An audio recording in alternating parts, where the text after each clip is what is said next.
Hello everyone and welcome back to our YouTube channel. Today I need to kind of make a confession and have a serious talk with Tundra owners, Toyota loyalists as myself. I'll even call me a fanboy if you want. I've been using this brand for a long time. It's been an important part of my life. And as some of you already know, I recently purchased a Toyota Tundra with the now infamous V35A engine. And yes, my truck is under the current engine recall. It's still working, it's still perfectly fine. That's not the problem. I love the truck, I love the platform. But what I'm about to say comes from a, once again, Toyota loyal customer. I put my trust in Toyota and I still stand with them. But I don't like how Toyota is starting to manage the V35A engine recall. Reason being is like I've been a car guy pretty much my entire life, and I remember when sorry, I don't remember because even though I look all beat up, I'm not that old. But I know for a fact that Toyota had a bunch of problems with the first gen Tundras. This is actually not the first time Toyota has big problems when it comes to an engine or a specific vehicle. As of course, there's not such thing as a perfect brand. And Toyota is not the exception. They're great, they're amazing, but there's some things that are happening, especially in the last years, where quality started to go down.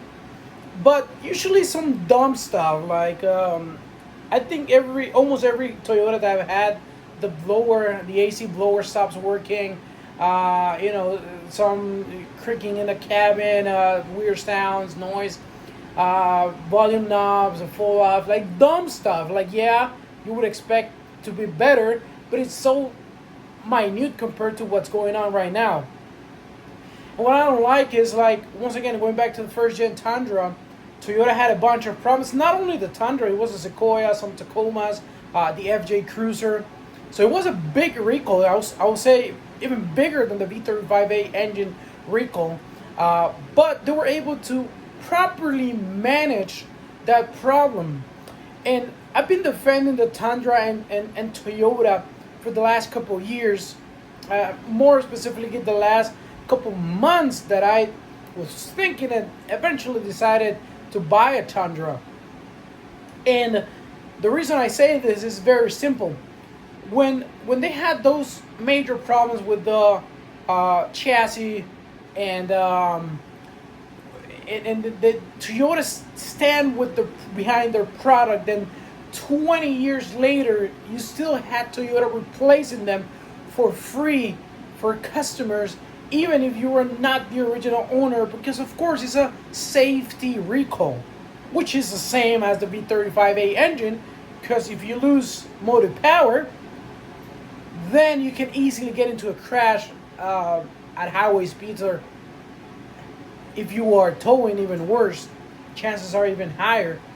But Toyota managed the chassis recall really well. Once again, 20 years later, they were still replacing the chassis that were running out. And then they had problems with the 2AC engine with the oil consumption. They eventually fixed that. And the reason I bring all this up is very simple, because it's very easy to judge pretty much everybody with the things that they've done wrong and not the bunch of things that they've done right. And I truly believe Toyota has done a lot more right than wrong when it comes to their products. But once again, they're not perfect. But in those scenarios, they did the right thing. And eventually, they fixed those problems. And guess what? Now the first gen Tundra and Sequoias are very well known for being extremely reliable and great vehicles for families, even though they had those problems. So my thought process was, okay, new generation, yes, they're having problems, but Toyota eventually is gonna fix them, and in the meantime, they're gonna do what's right for customers and replace these damn engines. Now, what's the problem? Toyota, when the recall first started, they said that they were going to replace every single engine that was in the recall list, and then we already know the story about the machine and debris, which now I don't think that's the reason. They might have some machine and debris, but that's not the main thing. But now Toyota pulled a move that honestly, it really doesn't even feel Toyota anymore. Because first they promised to replace all the engines that were on the recall. Now, because I'm in one of them that has the interim notice, which means they don't have a fix yet. So first he says that, we're preparing a fix, and Toyota promised like they will replace the engines.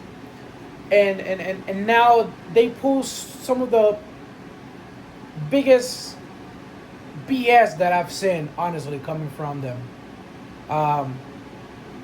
Now they're saying that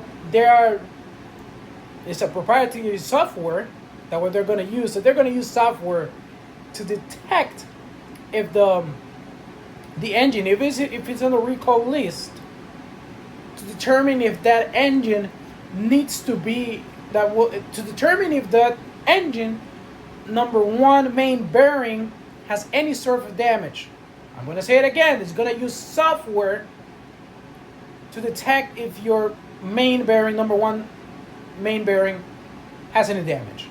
If it does, they're going to go ahead and replace the engine. But my question is, what if my engine has not accumulated enough damage to this software and that they are pulling out of I don't know where to detect it, and then my warranty, don't have any more warranty because I kept driving my truck, and then the engine blows. Now what? Is Toyota just gonna say, "Oh, so bad, buddy"? It is what it is.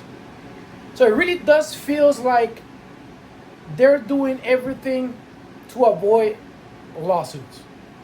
And I really feel like this could severely backfire to Toyota, because like loyal consumers as myself are starting to notice that it just feels like, and once again, I'm not saying that that's what it is, but I want to be very specific that this is what I think, right, before this goes anywhere wrong.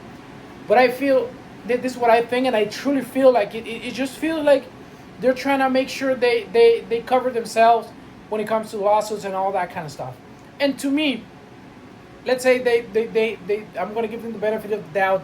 They did have machining debris. Somebody made a mistake. They had a better machining process now. Good. But saying that you're building a software specifically to look for damage in the number one bearing, doesn't that tell you it isn't machining debris? Doesn't that tell you that it might be design or the quality of the material of that bearing? Because they made some design changes in the 2024, to my understanding. So isn't that just admitting that it's not machining debris problem? Let me know what you think in the comments. But I just want to make this quick video, just kind of touch on this, because it's no secret that I love Toyota. And even though I'm going to say this, I'm still giving them the benefit of the doubt that they're doing things, they're trying to do things the right way, and they're trying the best to do it, to fix the problem and give us Toyota fans, and every single person that maybe is not even a Toyota fan, they just heard about how good Toyota is, and they went out and bought a Tundra, which is not cheap, and now they are in this boat with the rest of us that like, we don't know what Toyota exactly is going to do for us that have in the recall engine. So just for thought today, I want to make sure I put this out there. Yes, I love Toyota. Yes, I still love my Tundra. Yes, I still want to trust this brand, but this move makes me uncomfortable, and I'm sure that I'm not alone. If you like this type of content, please like, share, and most importantly, subscribe to the channel. I'm trying to bring quality videos to you guys. I got some things coming for the Tundra, some things definitely coming for the Tacoma. So stay tuned. Some vlogs, do it yourself. Let's just have some fun together, okay? Once again, subscribe to the channel, and I'll see you in the next one.